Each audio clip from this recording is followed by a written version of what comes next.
Welcome friends. 4 जनवरी 2023 को Brian विशे अपनी वाइफ की फ्रेंड को फोन करके बताती है कि उसकी वाइफ कहीं पर मिस हो गई है। Hasn't been in touch for a few days. Do you know anyone that might have had contact with her? एक बीवी जिससे वो बहुत ज्यादा प्यार करता था और 3 छोटे बच्चों की माँ। न्यू ईयर मनाने के सिर्फ 4 दिन पहले ही वो अपने बच्चों को बेड पर लिटाती है एंड आधी रात को अपने हस्बैंड को बोसा देती है एंड उस रात के बाद दोबारा किसी ने उसे नहीं देखा। ये हैरानकुन हकीकत हमें हमारी कहानी के आगाज तक ले जाती है। हमारी कहानी एक गूगल कातिल के अराउंड रिवॉल्व करता है जो सिर्फ गूगल पर सर्च किए जाने वाले वर्ड्स से पकड़ा गया। जिस्म से बदबू आने में कितना टाइम लगता है, जिस्म को गलने से कैसे रोका जाए, जरूरत के वक्त डेड बॉडी को ठिकाने लगाने के तरीके, क्या हम जिस्म के हिस्सों को फेंक सकते हैं, डीएनए कब तक चलता रहता है, लकड़ी के फर्श से खून को कैसे साफ किया जाए, क्या क्राइम सीन के कपड़ों को फेंकना सेफ रहेगा या वॉश करना। वो कातिल कौन था जिसने कत्ल का सारा मंजर गूगल को बताया, वो कैसे पकड़ा गया और उसने इसको ही क्यों निशाना बनाया। एना विशे बोस्टन की एक नौजवान औरत, एक कामयाब रियल एस्टेट एजेंट और 3 छोटे लड़कों की देखभाल करने वाली माँ। जब एना को कत्ल किया गया तो इस केस ने कई सारे मिस्ट्रीज को जन्म दिया। तलाशी के दौरान मिलने वाली चीजों ने पुलिस को कंफ्यूज कर दिया, लेकिन एक चीज हमारी मिस्ट्रीज को खोलने वाला है और वो आईपैड के पीछे छुपा हुआ एक एविडेंस है। 1 जनवरी ब्रायन इन्वेस्टिगेटर्स को बताता है कि उसकी वाइफ सुबह 4 बजे के करीब घर से निकली थी एयरपोर्ट पर जाने के लिए। ये उससे आखिरी मुलाकात थी और ब्रायन ये भी कहता है कि उसकी वाइफ ने कुछ टाइम अपने माँ के घर भी गुजारा था जहाँ कोई नेटवर्क सिग्नल नहीं आता। काफी सारे सस्पिशियस क्लेम्स के बाद पुलिस एना की फोन को ट्रैक करना शुरू कर देती है। पता चलता है कि रिसेंटली एना ने एक लेक को विजिट किया था। इसके बाद क्या आता है उसे सुनने के बाद आप परेशान हो जाओगे। But before we going deeper in our story, please make sure to subscribe our channel. 2 जनवरी ब्रायन अपने 6 साल लड़के को लेकर स्मूथी खरीदने के लिए जाता है, जबकि आया बाकी 2 लड़कों को घर में संभाल रही होती है। उसने पुलिस को इसके बारे में बताया, मगर एक चीज आया ने पुलिस को कभी नहीं बताया, वो 210 मिनट थे जो ब्रायन ने कहीं और गुजारा था। एंड यही से पुलिस को धीरे धीरे केस समझ में आने लगता है।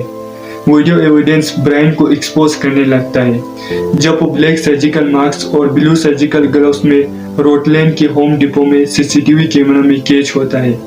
ब्रायन ने $400 से भी ज्यादा खर्चा किया था मोप्स, brushes, special suit for chemical reaction, buckets, baking soda और एक कुल्हाड़ी खरीदने के लिए। इन्वेस्टिगेटर्स के लिए साफ इशारा था कि वो कुछ तो छुपा रहा है, बट इन्वेस्टिगेटर्स का शेक नहीं जाता बिकॉज वो अपनी ही वाइफ को तो किल करने वाला नहीं। एम आई राइट? वो लोग एना के हस्बैंड की इन्वेस्टिगेशन करना शुरू कर देता है एंड इन्वेस्टिगेटर्स जो फाइंड करता है उसे साफ लग रहा था कि कोई ब्रूटल क्राइम हुआ है। एंड ये भी पता चलता है कि गूगल पर सर्च करने वाला गूगल का कातिल बदकिस्मती से और कोई नहीं बल्कि एना का अपना हस्बैंड ब्रायन ही था। ये नाकाबिले यकीन है बिकॉज अगले कुछ दिनों में इन्वेस्टिगेटर्स को क्या मिलने वाला है कोई नहीं जानता। जनवरी सीसीटीवी ने ब्रायन को अपने घर से 15 मील दूर डंपस्टर की जगह पर पकड़ लिया। उसके घर में मौजूद फैमिली आईपैड ने ब्रायन की पोल खोल दी। To hair on a dead body. What is the rate of decomposition of a body found in a plastic bag compared to on a surface in the woods? Can baking soda mask or make the body smell good? जालिम stupid इंसान की ख्वाहिशें endless थी।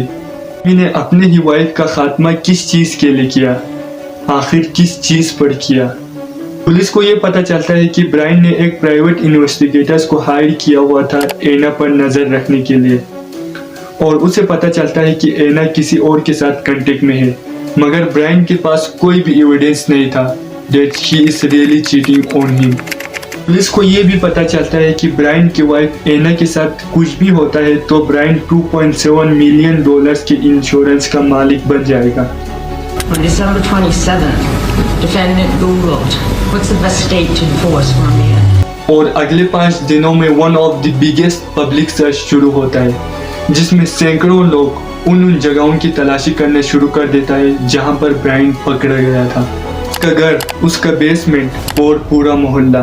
Police को 10 रद्दी की bags मिली, खून से लाल कालीन, तौलिया, टब, सफाई करने वाला क्लीनर, एक कुल्हाड़ी और यहाँ तक कि एक पर्स और एना की टूटी हुई नेकलेस। जहाँ जहाँ खून लगा हुआ था वहाँ से एना और ब्रायन की डीएनए सैंपल्स भी मिली और 8 जनवरी को ब्रायन विशे को बोस्टन में उनके घर से अरेस्ट किया गया। And as I saying, Brian Walshe पर अपने ही वाइफ एना विशे को कत्ल करने का इल्ज़ाम है, मगर सच तो यह है कि उस गरीब औरत और उन गरीब बच्चों को कभी इंसाफ नहीं मिलेगा और एना की माँ को शायद ही कभी मौका मिले कि वो अपनी बेटी को इज्जत के साथ दफन कर सके, because no one knows where is Anna's body.